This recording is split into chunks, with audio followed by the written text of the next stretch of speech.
BJP Mancherial జిల్లా కార్యాలయంలో వెరబెల్లి రఘునాథ్ వారికి పార్టీ కండువా కప్పి పార్టీలోకి ఆహ్వానించారు.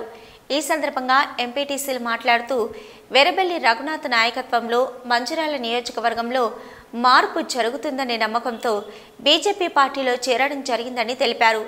ఎమ్మెల్యే దివాకర్ రావు అసెంబ్లీలో ఉన్న రైతుల సమస్యలు పరిష్కరించడంలో పూర్తిగా విఫలం చెందారని అన్నారు. ఈ సందర్భంగా రఘునాథ్ మాట్లాడుతూ బీఆర్ఎస్ పార్టీ గత ఎన్నికల సమయంలో పేద ప్రజలకు ఇచ్చిన హామీలు అమలు చేయడంలో పూర్తిగా విఫలమై మళ్లీ ఎన్నికలు వస్తున్న సందర్భంగా మళ్లీ ప్రజలను మోసం చేయడానికి సాధ్యం కాని హామీలనిచ్చి మరొకసారి కేసీఆర్ ప్రజలను మోసం చేస్తున్నారని అన్నారు.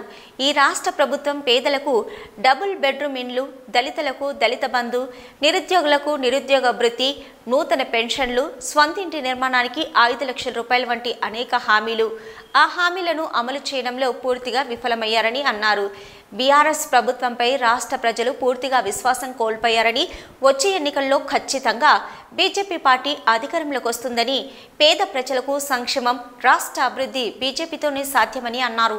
ఈ కార్యక్రమంలో రాష్ట్ర కార్యవర్గ సభ్యులు పొనుగోటు రంగారావు, జిల్లా ప్రధాన కార్యదర్శి రజనీష్ జైన్, దండేపల్లి మండలం అధ్యక్షులు గోపతి రాజన్న, మండల ఇన్ఛార్జి గుండా ప్రభాకర్, ఎంపీటీసీ బత్తుల మౌనిక శేఖర్, రేఖందర్ వాణి, పట్టి వెంకటకృష్ణ, జోగుల శ్రీదేవి తదితరులు పాల్గొన్నారు.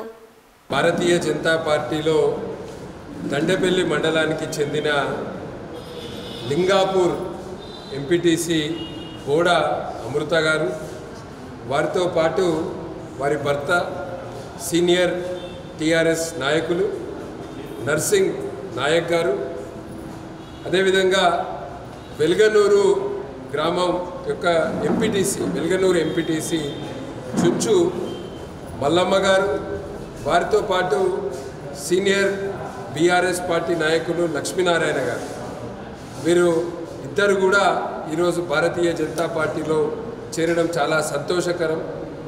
మరి ఒకవైపు ముఖ్యమంత్రి ఎన్నికల వరాలు రోజుకు రోజు ప్రకటిస్తుంది. నిన్న కూడా మనం చూస్తే 1 లక్ష రూపాయల రుణమాఫీ, మొన్న ఆర్టీసీని ప్రభుత్వంలో విలీనం చేసింది. అంతకుముందు ప్రభుత్వ ఉద్యోగులకు ఏదైతే నెల అయినా కూడా జీతాలు వస్తలేవో అవి ఇప్పుడు ఈ నెలల 1వ తారీఖు నుంచే పడుతున్నాయి. ఇట్లా ముఖ్యమంత్రి ఎన్నికల దృష్ట్యా వరాలు ప్రకటిస్తుంది. అంటే ప్రజలను 2 సార్లు మోసం చేసేది కాదు, 3వసారి కూడా మోసం చేయడానికి రైతులను. మరి నువ్వు 1 లక్ష రూపాయల రుణమాఫీ ప్రకటించి ఎన్ని సంవత్సరాలు అయింది? అప్పుడున్న 1 లక్ష రూపాయల విలువ ఇప్పుడు ఎంత? వడ్డీ కడితే ఎంత అవుతుంది?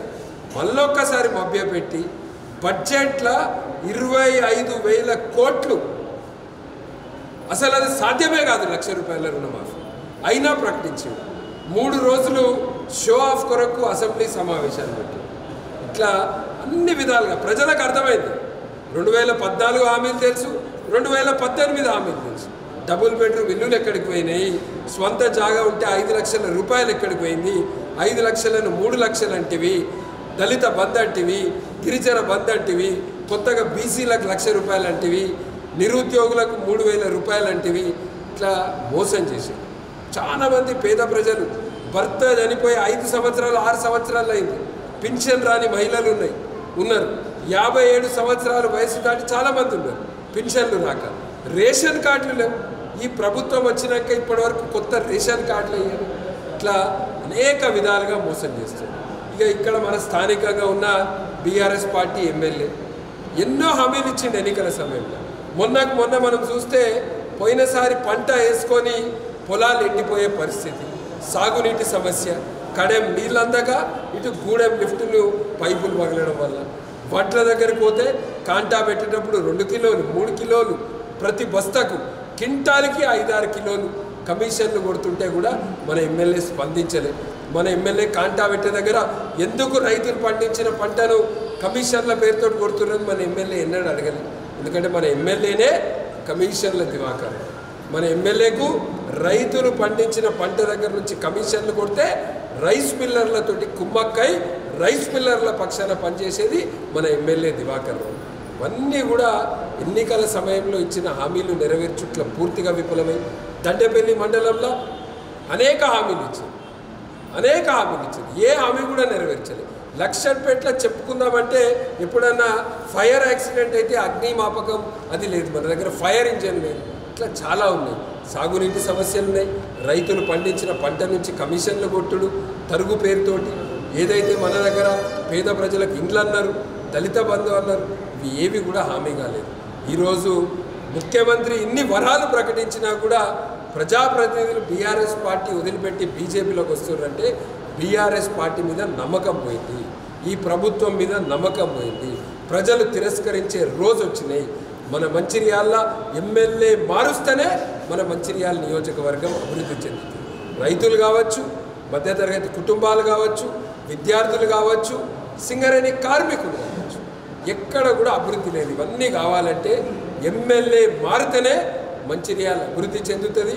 టీఆర్ఎస్ పార్టీని గద్దె దించాలి. ఖచ్చితంగా వచ్చేది భారతీయ జనతా పార్టీ. మేము భారతీయ జనతా పార్టీ అన్ని పక్షాల పేద ప్రజలు, దళిత బంధు మరియు రైతులు, కార్మికులు, యువకులు అన్ని పక్షాల వాళ్ళకు అండగా ఉంటూ గత 3 సంవత్సరాల నుంచి మేము చేస్తున్న పోరాటాన్ని చూసి ఈరోజు భారతీయ జనతా పార్టీలో చేరిన అమృతను సీనియర్ నాయకులు వారు చేరడము, వారితో పాటు మన మల్లమ్మ గారు ఇద్దరు ఎంపీటీసీలు కూడా భారతీయ జనతా పార్టీలో చేరారు. వాళ్ళకిద్దరికి కూడా స్వాగతం. అందరం కలిసి పోరాడతాము. ఖచ్చితంగా మంచిర్యాలలో మార్పు తెద్దాం, తెలంగాణలో మార్పు.